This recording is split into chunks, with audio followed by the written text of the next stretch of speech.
Bismillahirrahmanirrahim. Assalamualaikum warahmatullahi wabarakatuh. Teman-teman sekalian, khususnya teman-teman operator.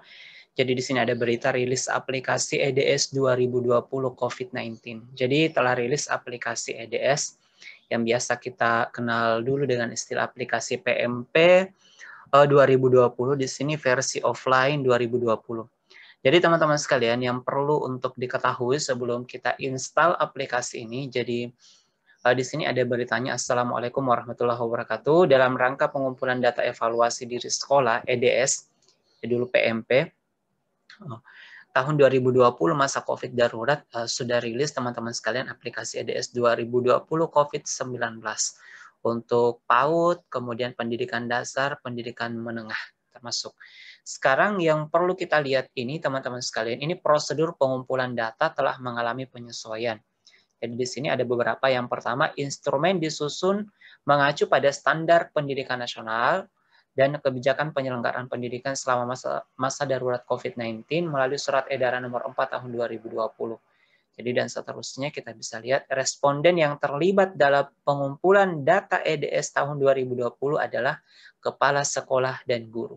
Jadi sekali lagi kepala sekolah dan guru yang terlibat dalam pengumpulan data ini. Kemudian bagi sekolah yang menyelenggarakan belajar dari rumah, BDR, responden dapat melakukan pengisian instrumen menggunakan aplikasi offline surveys melalui ponsel Android.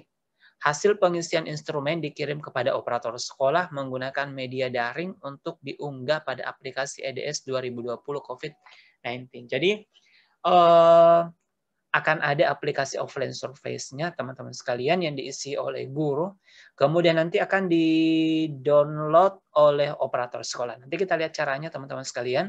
Kemudian operator sekolah berperan sebagai terminal data dengan memastikan hasil pengisian instrumen dari responden masuk ke aplikasi EDS. Setelah progres data lengkap, operator sekolah melakukan sinkronisasi data EDS. Pengawas sekolah melakukan supervisi penjaminan mutu pendidikan pada sekolah binaannya melalui aplikasi e-supervisi mutu versi Android yang dapat diunduh di Google Play Store. Baik, teman-teman sekalian.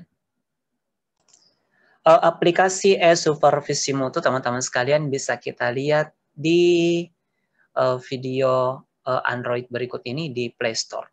Teman-teman sekalian, ini model aplikasi e-supervisi mutu Kemdikbud. Perhatikan dengan baik keterangan Kemdikbudnya ini yang diinstal untuk e-supervisi mutu. Silahkan diinstal dan linknya bisa dilihat di deskripsi video ini untuk menginstalnya. Baik, itu tadi teman-teman sekalian aplikasi e-supervisi mutu. Teman-teman sekalian bisa lihat link downloadnya khususnya menggunakan Android di deskripsi video ini. Kemudian yang paling penting teman-teman sekalian di sini ada sasaran pengumpulan data mutu menggunakan aplikasi EDS ini adalah satuan pendidikan SD, SMP, SMA, SPK, dan SLB. Adapun untuk satuan pendidikan SMK itu dikelola oleh Ditjen Vokasi. Jadi ini khusus untuk SD, SMP, SMA, SPK, dan SLB. Nah sekarang aplikasi EDS 2020 COVID-19 ini dirilis dalam 2 tahap. Jadi perlu diperhatikan, tahap 1 akan dirilis installer dengan fokus tujuan pada pengumpulan data EDS. Dan tahap 2 akan dirilis patch untuk penghitungan rapor mutu. Jadi berikut daftar pembaruannya. Jadi tahap 1 teman-teman sekalian itu khusus untuk installernya. Tahap 2 itu akan dirilis patch untuk menghitung rapor mutu. Jadi di tahap pertama ini belum ada hitung rapor mutu. Nah, sekarang kita lihat pembaruannya. Pembaruan instrumen tahun 2020, kemudian perubahan jenis dan jumlah responden, mekanisme registrasi menggunakan tarik data dari aplikasi Dapodik Sekolah. Jadi tarik datanya teman-teman sekalian langsung dari aplikasi Dapodik Sekolah, impor file pengisian instrumen dari aplikasi offline surveys. Jadi ada aplikasi offline surveys-nya teman-teman sekalian. Kemudian aplikasi EDS 2020 COVID-19 ini dirilis dalam bentuk installer. Jadi sekolah wajib melakukan uninstall aplikasi EDS versi sebelumnya. Sekali lagi harus uninstall versi sebelumnya.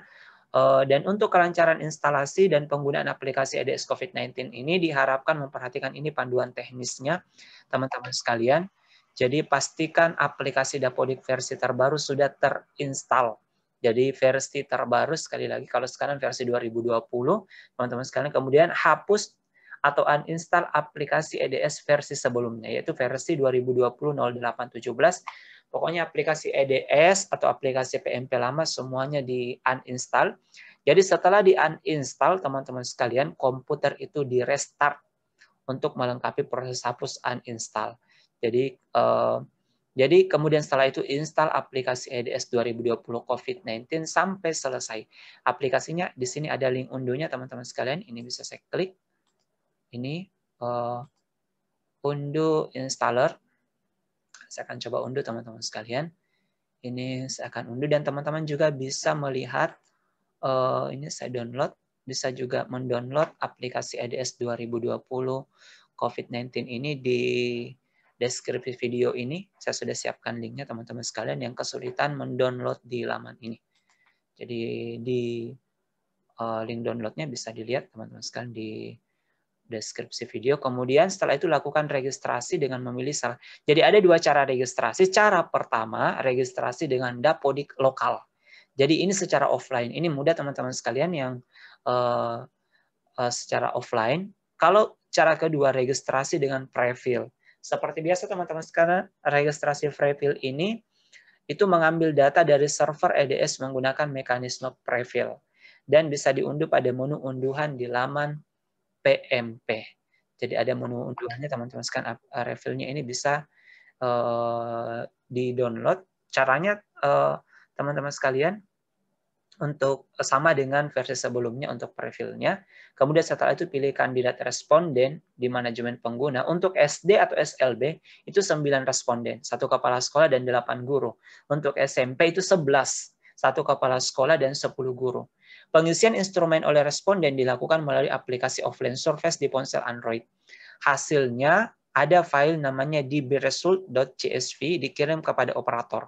Kemudian operator itu mengunggah atau mengimpor file DBR result ini ke aplikasi EDS 2020 COVID-19. Dan disarankan setelah proses impor selesai melakukan hitung ulang total kemajuan yang ada di beranda. Kemudian operator sekolah memastikan progres data sudah 100% melalui menu hitung kemajuan, kemudian melakukan sinkronisasi data EDS, dan sinkronisasi hanya dapat dilakukan setelah hitung kemajuan mencapai 100%. Baik, ini teman-teman sekalian, penjelasan tentang EDS 2020 COVID-19 yang terbaru. Jangan lupa teman-teman sekalian lihat catatan lengkapnya dan insya Allah cara kita akan lakukan uninstall terlebih dahulu aplikasi lama. Silahkan teman-teman lakukan uninstall. Setelah itu laptopnya di restart. Kemudian setelah itu di video berikutnya di channel ini akan kita demonstrasikan cara install, kemudian pengisian EDS 2020 COVID-19. Demikian informasi ini, semoga bermanfaat. Wassalamualaikum warahmatullahi wabarakatuh.